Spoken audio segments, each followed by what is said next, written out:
So let me recap what Roger and I discussed last week. We ended with this two databases that we want to merge: the fundamental database from Schrader and the WSH expected earnings database. And the reason we want to merge them, as we discussed, is that if you want to create a trading strategy that always enter just before an expected earning announcement date, we need to use the point-in-time database that the WSH provide, or just the Horizon provide, because the fundamental database only give you the 10Q and 10K filing dates that can be known only after the fact. You do not know ahead of time when a company will file this 10K and 10Q, so you cannot use that date to determine when you enter a trade or exit a trade, for that matter. Okay, so that raises a more general question of look-ahead bias, and that is a trap that sometimes even academic researchers have fallen into. So that's where I'm going to pick up today. The notion, the highlight is that many earning announcement databases have look-ahead bias. Even we fell into that trap before we came across the WSH database. We were using, for example, the Yahoo earnings calendar for backtesting. But of course, the Yahoo earnings calendar is not a point-in-time database. They again reported only those earnings dates that are known after the fact. So when we backtest the strategy, it looked great because in retrospect we know exactly when the announcement was, but that could not have been known ahead of time.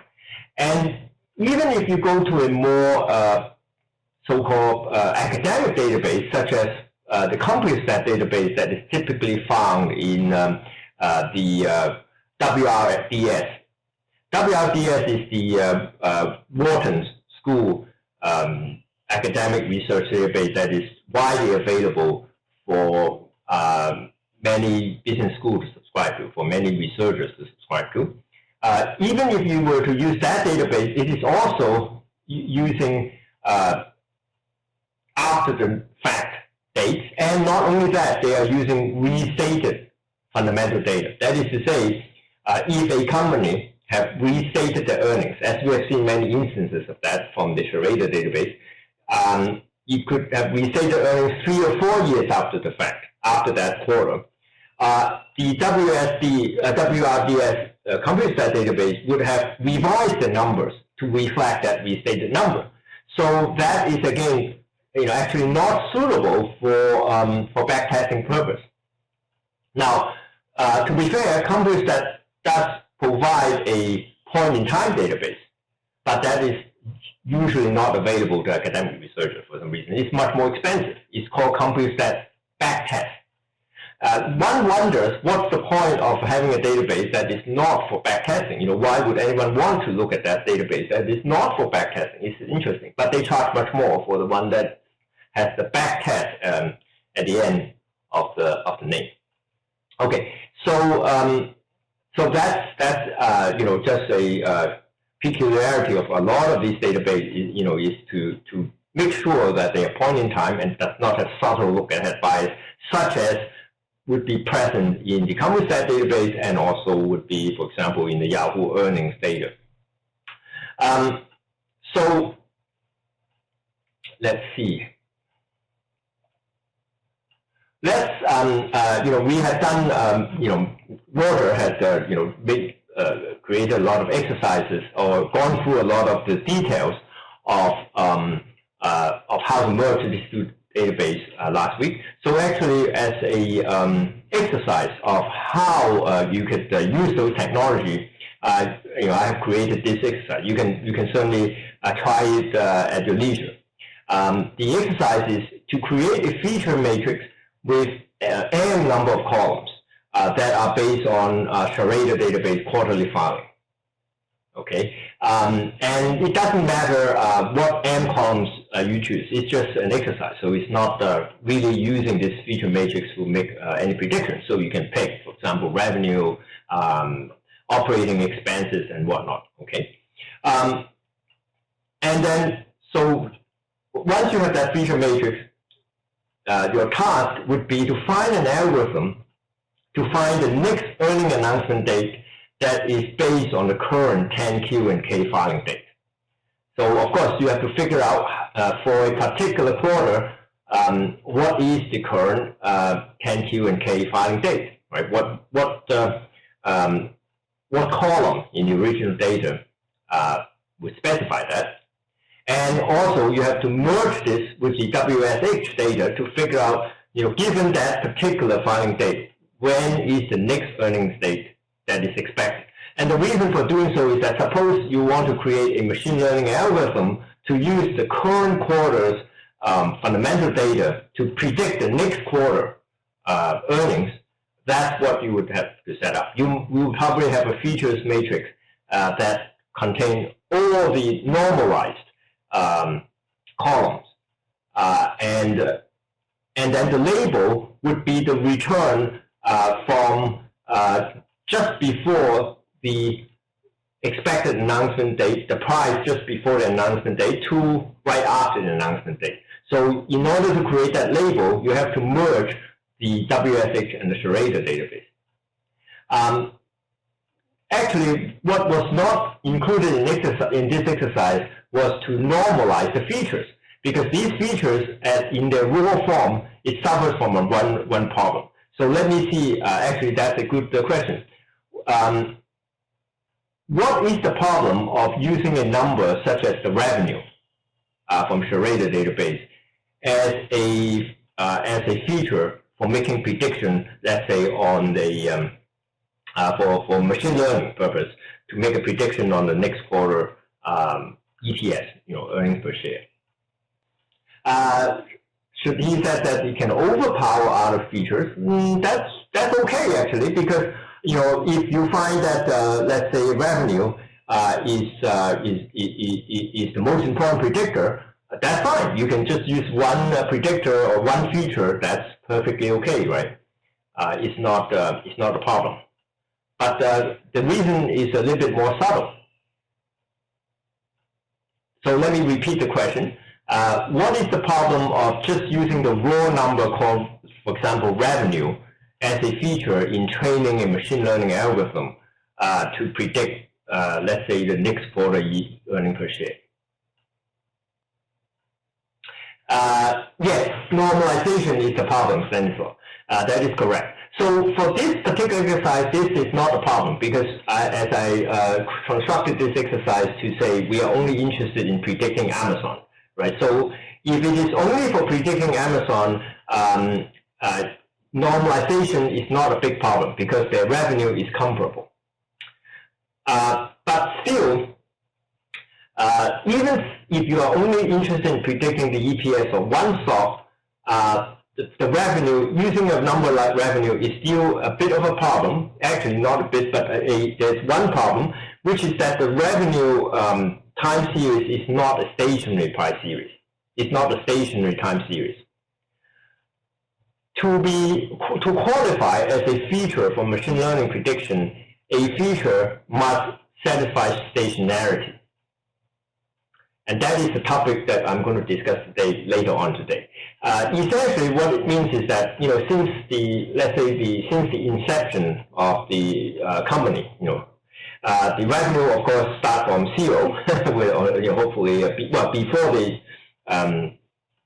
before they go public, the revenue is zero. But on the day that they go public, probably it has many millions of revenue already. But naturally, the revenue go up many times, orders of magnitude higher. Over the last few decades. So the revenue cannot be used as feature in its raw form because it's not a stationary price series, not a stationary time series. You cannot possibly use, let's say 20 years ago, the revenue is 10 million and now it's like 1 billion. They're not, two numbers are not comparable. When two numbers are not comparable, you cannot use the absolute magnitude of a number 20 years ago to hope to create a machine learning classifier to predict today's earnings, right? It's not possible. So yes, one way to deal with it is to use fractional differentiation, which we'll discuss today, as Satya has pointed out. Another way to deal with it is to normalize the revenue by something that is also not stationary, something such as book value, or something such as asset value, or even something that is like market value, right? So in that case, revenue will be expressed as a percentage or a multiples of the market value or book value or enterprise value or what have you. And in that case, it will be converted. That ratio will hopefully be a stationary price series, and it can be used as a feature, even for one stock alone. Let me see if there's any question about this point first. No, okay. But there's another reason why revenue is by itself is not suitable. In the context when you are trying to create one machine learning model to predict the EPS of multiple stocks, if your goal is not just to predict the Amazon EPS, and the goal is to predict to train the machine learning model to predict the EPS of any stocks, given their financial statement of the last quarter, then revenue is doubly unsuitable. Any idea why? That there's a second reason in that context why revenue would be doubly unsuitable as a feature. No? Okay. I think Stanislaw is trying to make a comment. You're trying to make a comment on this? Yes. Yes, it's somewhat related to what you said. Indeed, the revenue as a raw number obviously also vary by a lot from company to company. They are not comparable, right? The revenue of Amazon may be billions, many billions, whereas the revenue for a small cap stock might be in the millions. They might be orders of magnitude different. So again, the machine learning algorithm cannot possibly learn because in creating a same machine learning model for all the stocks, all the features for all the stocks are treated the same. So the machine learning algorithm cannot distinguish between 10 million of revenue with 10 billion in revenue. So if that's the case, it will confuse the classifier a lot. So the way to deal with this situation is to, again, normalize the revenue by something such as the book value, so that all the different stocks have a normalized revenue feature that are in a similar magnitude.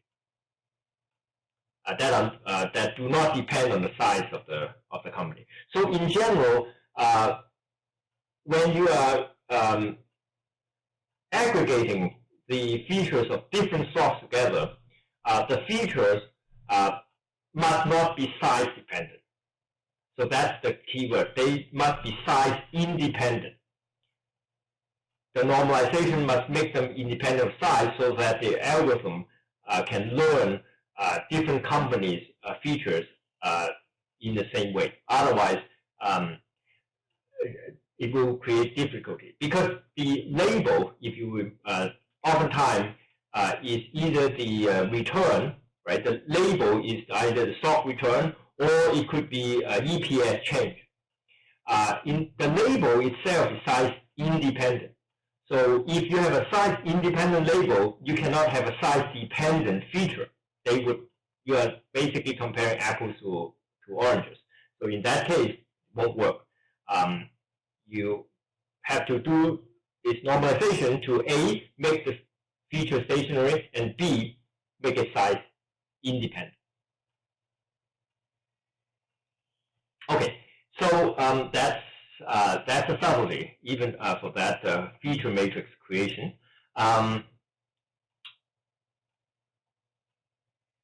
So the third point of this exercise is that, okay, now that we have merged two databases, the Charada database and the WSH database, but we need a third database to create the actual label. Remember, the actual label in this case is the return, right? Is the return of the stock from before the expected announcement date to after the expected announcement date. So you need a third database to be merged into it, and of course we need CSI data to merge. So you have actually, this is a very challenging exercise, which again you can do at your leisure at home, is that you are going to merge three different databases together in order to create a feature matrix and a corresponding label factor in order to prepare for machine learning. We haven't actually, I'm not even asking you to actually do the machine learning yet because that's very complicated, but this is just to set up the data structure necessary for machine learning, and that already is very challenging. As Roger pointed out in the first day, the data science part of machine learning typically take up 80% of the time. And I have heard this number everywhere, not just from the IBM vice president, but from a portfolio manager that I just listened to a podcast to yesterday. His name is Chris Meredith. He's the CIO of O'Shaughnessy Asset Management. And he appeared on a podcast yesterday to talk about using machine learning to predict this and that. And he also bandaged a number saying that it takes 70% of their time just to put the data together in a format necessary for machine learning. And that's what we have been talking about so far in the first 2 days. It is the least, perhaps, exciting part. Well, to some people it might not be exciting, but to us it's actually where the value add is, because there are so many subtleties that no textbook will teach you. Every textbook, there may be 10,000 textbooks. It's an exaggeration, but there are lots of textbooks out there teaching you the different machine learning algorithms, teaching gradient boosted decision tree versus LSTM or versus support factor machine, and so on and so forth. But there are no textbooks that teach you how to deal with the specific data set that you are faced with, as far as I know. And so this is, but unfortunately, that is the part that takes about 70 to 80% of your time when you are trying to apply machine learning to anything, and in particular, applying it to finance. Okay, so let's go to the next slide. So we are still okay. So that's an exercise that you can do at home. But we are on the topic. While we are on the topic of look ahead bias, I want to point out that sometimes it is not just a matter of complicated database that has this problem. Even a very straightforward price database can have look ahead bias. That's a surprise that I just learned to our detriment a few weeks ago. We were using CSI data to, in particular, the daily futures data to make some, to do some back tests. And CSI data has conveniently, let me put that in quotes, quote unquote, conveniently provided the spot price on each day for each future contract. So, and as an example, on 2019, July 6th, the June contract of 6M future, that is the Mexican peso future, it has a settlement price of 0.05082. That's fine. And a spot price of 0.05086. So, but before I go on further, let's make sure that everybody is on the same page with respect to futures. How many people do not know the difference between settlement price and the closing price of a futures contract? Please raise your hand. If you do not know the difference between settlement price and the closing price, please raise your hand. Okay, at least one person raised hand. Okay, I'll explain. The closing price of a future is the last traded price. So, for example, the Mexican peso future, I believe, has a settlement time of maybe 2:30 p.m. Eastern time. Now, don't quote me on that. Somewhere between 2 to 2:30. Okay. Every future has a different closing or settlement time, so you can't even remember them unless you are actively trading them. The last traded price, however, if it is a very illiquid future, can occur many minutes before that settlement time. If the future trades maybe once only every 15 minutes, the last traded price could occur 15 minutes or 16 minutes or whatever minutes before the close. Okay, that's fine. But the settlement price is not usually determined by the last traded price. The settlement price of a future is, roughly speaking, determined by the mid price of the future at the settlement time. So if this future traded 15 minutes before the close, the settlement price could be 15 minutes later. So they could be quite different. The closing price and the settlement price could be quite different for an illiquid future. That might not occur for 6M, but that can happen for many illiquid futures. And when you backtest a future contract, do not use the closing price. That's very different from backtesting stocks. If you backtest stock, the closing price is typically reasonable to use, especially if you're using the auction price given by the primary exchange, because the closing price occurs closing time, because there's an auction. Well, in the future market, typically there's no auction to occur, and in that case, there is no point to use the last traded price to backtest because you won't be filled at that price. It is much better, much more reasonable to backtest using the settlement price, which is always obtained at the settlement time, and for the 6M contract is somewhere between 2 to 2:30. Okay, but that is an aside, not the most important point I want to convey today. The most important point I want to talk about today is to focus on the spot price. But I think there might be a question, so before I go on to the spot price, let's talk about. So for very liquid futures, the settlement price might be just one tick or so different from the last price.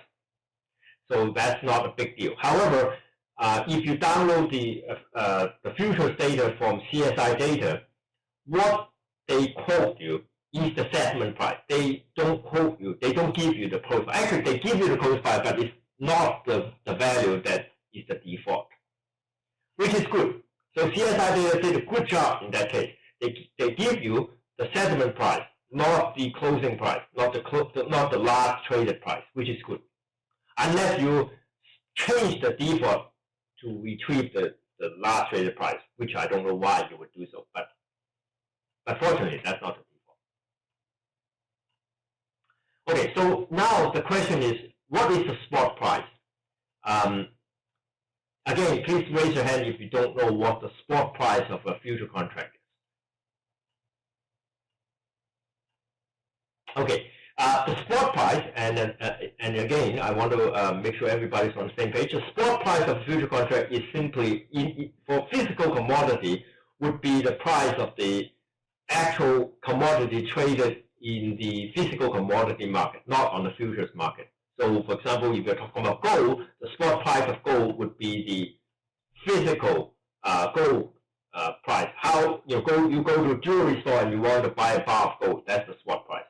Of course, that will be much higher than if you buy from the London Metals Exchange. So basically, the gold spot price is what was transacted on for example, the London Metals Exchange, where you're only actually going to take delivery of the physical asset. And for other physical commodity is similar. Like corn, you say, okay, I want to buy corn, 100 bushels of corn at this and that price, and someone is actually going to ship you that corn. It's not a futures contract. So that's what we're talking about, spot price. And if you're talking about a financial futures, something such as here, for example, 6M, the Mexican peso future, the spot price is, of course, the peso, the currency traded on various currency platforms, right? The actual peso value that you will get from in your account, not a future contract. It's the actual cash peso. That's the price.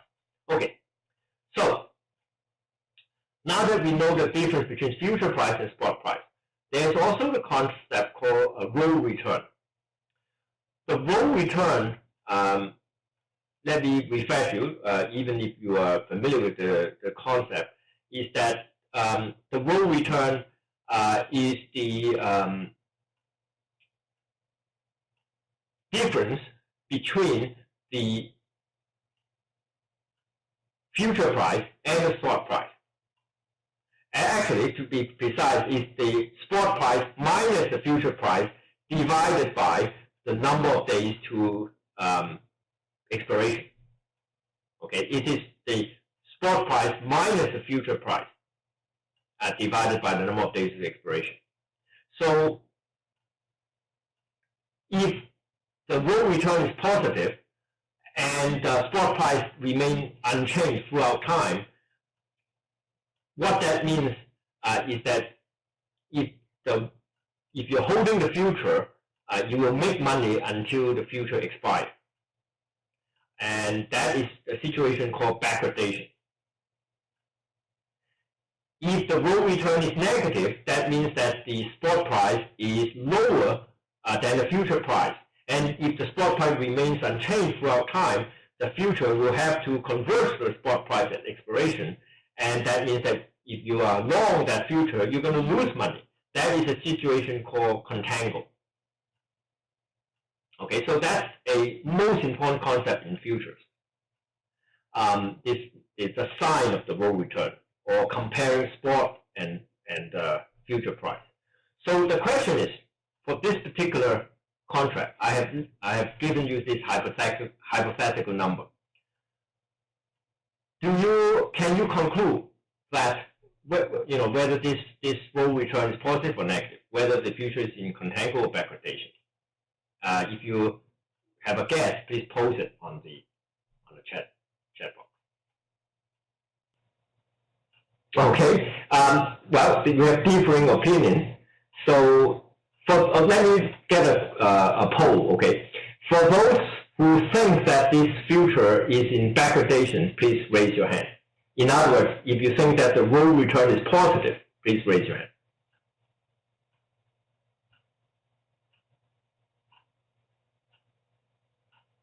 Okay, two of you think that we are in backwardation and positive roll return. That means that you believe that this future would be profitable. If you long this future, you would be profitable. That is what we thought too. That's what I thought too. The reason is that the spot price is higher than the settlement price. So if the spot price remains unchanged throughout time, we should expect the future price to go up to the spot price. And so we have positive roll return and we'll make money. And this future is in backwardation. That's what I thought. Until Roger backtested this strategy with intraday data. When I backtested such a strategy on the 6M, I was using daily data, relying on CSI data, and said, okay, that's good. It gives you a spot price and it gives me a settlement price. And I can compute the roll return, and I generate my trading signal using the roll return. But in our company, we never trust the backtest of a single person. When I backtest something and it works, Roger will immediately use a much more careful method to backtest. And in this case, Roger used 1 minute data or even tech data to backtest the same strategy. Even though we're only trading once a day, he would use intraday data to backtest. And lo and behold, he finds that that's not true. What is not true? The spot price that he found from the intraday data is completely different from what CSI data provide. How is that possible? Where does CSI got their spot price? I mean, this spot price is just the peso USD MXN, the peso currency price, right? Anybody can get that for free. How is it possible that CSI data is completely different from the currency data that Roger used to backtest? Any idea before I review the reason?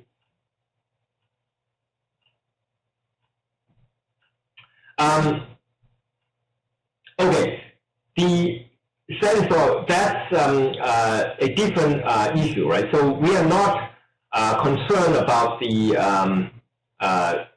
future price. The settlement price that CSI quote is in fact the same or very close to what we backtested using the intraday bid-ask quote for the future. So the future price is actually not the problem. That settlement price is indeed very close to the mid price given by the intraday bid-ask quote. It is the spot price of the currency that is the problem. That is very different from what we backtested on the using currency data.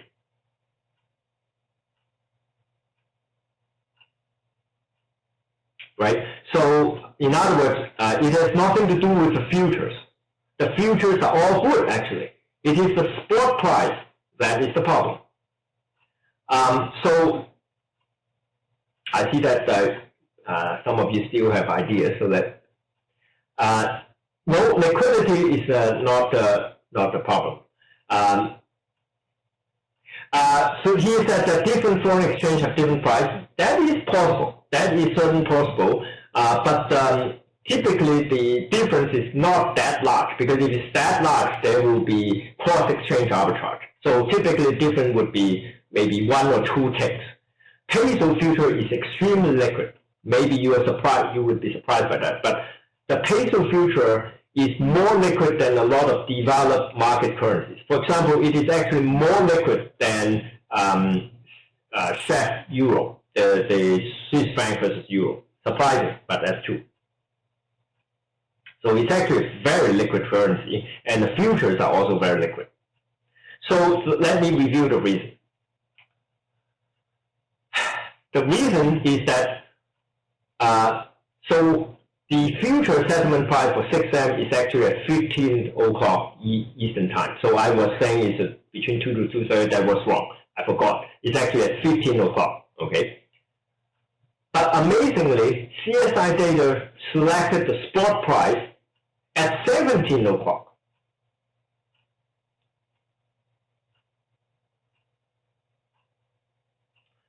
Right? I mean, what's that about? That is something you have to be very careful. In other words, even though CSI data give you the spot and future price, you can forget about the spot price. Do not immediately delete it, because you can never tell if their spot price is obtained at the same time as the future price. And if they're not at the same time, and you pretend that they're at the same time, you will have introduced look-ahead bias into your strategy. And that's why the strategy that I backtested before in my naive version, I see great return. And the reason I see great return is because I am able to look into the future. I already know at 15 o'clock what the spot price is at 17 o'clock. Of course, I'm going to make money, right? If I can see 2 hours in the future, everybody can be a billionaire. But with the careful backtest that Roger did using intraday data, we immediately see some problem, because the spot price is completely different from what was reported by CSI, and that's the reason. So here is another example where even simple data you think is not complicated, just futures data, spot data, right? How complicated can have look-ahead bias if you're not careful. Look-ahead bias is everywhere, no matter what data set you're looking at, and one has to be very careful. Using 2 different sources of data typically is the best way to figure out these kind of problems.